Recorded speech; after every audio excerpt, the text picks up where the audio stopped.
Télé 24 Live, votre réseau d'information. La date du 4 septembre fixée pour le démarrage des concertations nationales est contestée par certains opposants. Le député national Basile Olongo renvoie le présidium à l'accord cadre d'Addis Abeba qui met un accent sur l'inclusivité. Ces assises du 4 septembre constituent un non-événement, affirme l'élu de la Funa. Je m'étonne pourquoi ce forum-là est appelé concertation nationale. C'est une rencontre qui n'a rien à voir avec les Congolais. Vous savez, il y a la crise multiforme qui frappe notre pays. La communauté internationale avait résolu dans la résolution 2098 que les Congolais devraient échanger. Un dialogue devrait avoir lieu pour trouver des solutions aux problèmes qui frappent notre pays. Et dans cette résolution-là, il est clair qu'une commission préparatoire devrait être mise en place par le représentant du secrétaire général des Nations Unies. Donc ce qui est en train d'être fait, c'est un congrès élargi de la majorité présidentielle aux kabylistes, et sachant très bien qu'ils ne vont rien résoudre comme problème de la crise congolaise, rien du tout, bon, ils vont aller prendre l'argent, se faire payer les perdièmes, et puis par après, comme on a fait à Kampala, encore ça va coucher d'une souris. Je vous dis, j'ai même ma main à couper. Cette histoire-là, du 4, je ne sais pas quelle date, ça ne va rien apporter à la République démocratique du Congo. Pour Basile Olongo, les concertations nationales visent le prolongement du mandat du chef de l'État. Il y a la majorité présidentielle où on trouve des personnalités et des partis politiques, et il y a des kabylistes, des gens acquis à la cause du président Kabila, qui soutiennent l'intérêt du président Kabila, qui refusent même contre-courant que le mandat de Kabila prenne fin en 2016, qui sont même prêts à proroger ces mandats. Le danger, c'est à ce niveau-là. Il invite la population à ouvrir l'œil pour que la Constitution ne soit pas touchée. Télé 24 Live, votre réseau d'information. Le député national José Makila est pour les concertations nationales et pense que toute la classe politique doit regarder dans la même direction pour trouver des solutions à la crise congolaise. Propos recueillis par Bruno Mbouya, Kinshasa, Télé 24 Live. La démocratie n'est pas synonyme de l'unanimité. Tout ce que j'ai à dire à mes collègues, si j'ai encore un conseil à leur prodiguer, c'est de dire tout simplement, c'est poser la question de savoir si les 6 millions de morts ne suffisent pas pour que nous puissions regarder dans la même direction et arrêter l'hémorragie. C'est cela. Parce que nous allons nous retrouver, pas pour un gouvernement d'union nationale comme j'entends parler par certaines langues, pas pour reconduire le mandat ou prolonger le mandat de chef de l'État, mais au contraire, c'est pour qu'on puisse poser le vrai diagnostic des maux qui rongent notre République. Télé 24 Live, votre réseau d'information.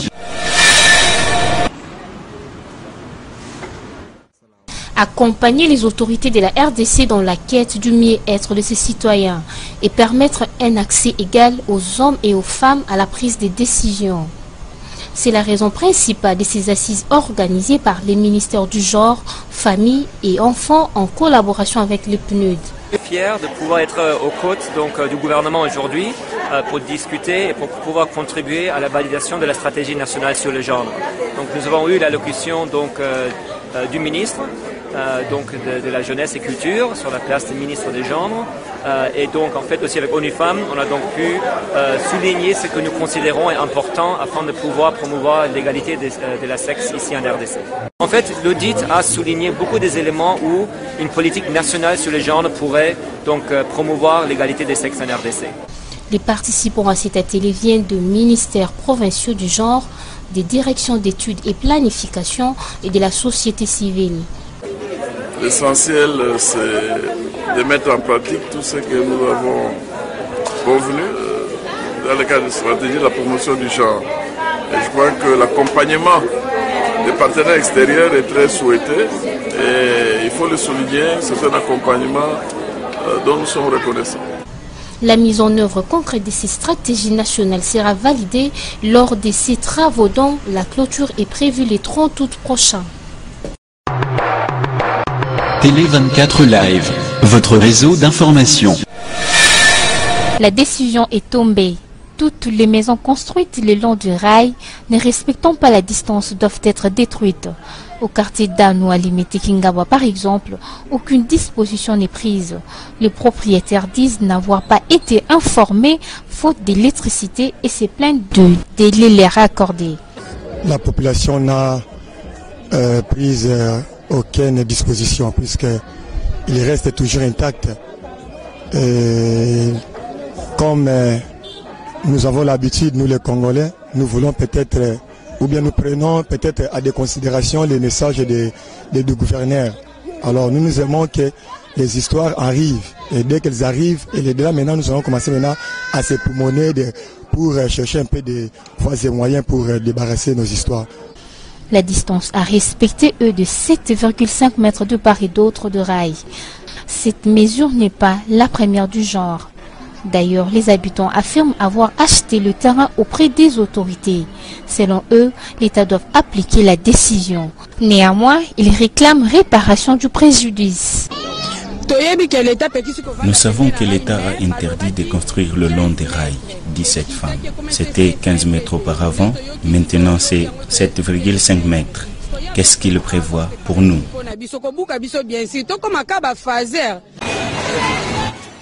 La date butoir de la mise en application de la décision tombe ce mercredi 28 août. La mesure sera-t-elle appliquée? Télé 24 Live, votre réseau d'information.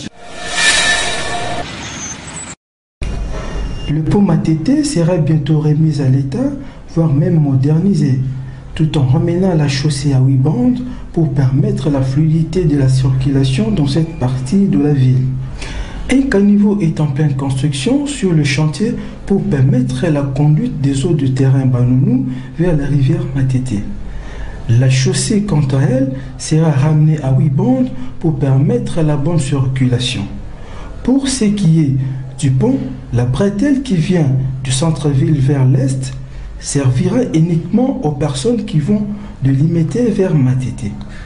Un viaduc est prévu au-dessus du pont pour permettre le déplacement des Matete vers Limete. Boulevard Lumumba, les véhicules vont passer au-dessus et il y aura un viaduc en dessous.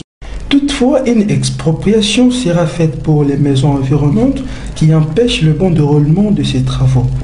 Une indemnisation est prévue pour les victimes, a déclaré un contrôleur des travaux. Il y a des maisons qui vont empêcher l'évolution de ces travaux. Donc des maisons vont être expropriées, bien sûr. Ici, tout comme là-bas sur Banounou, il y a déjà des mesures, il y a toutes les précautions possibles qui sont prises. Là-bas, ça va être exproprié et il y aura aussi l'indemnisation. Le coût de ce projet est estimé à 180 millions de dollars américains et les travaux sont réalisés par les entreprises chinoises Grec 7 et Grec 8 pour une durée de 6 mois. Rems Kabouaï, Kinshasa, Télé 24 Live.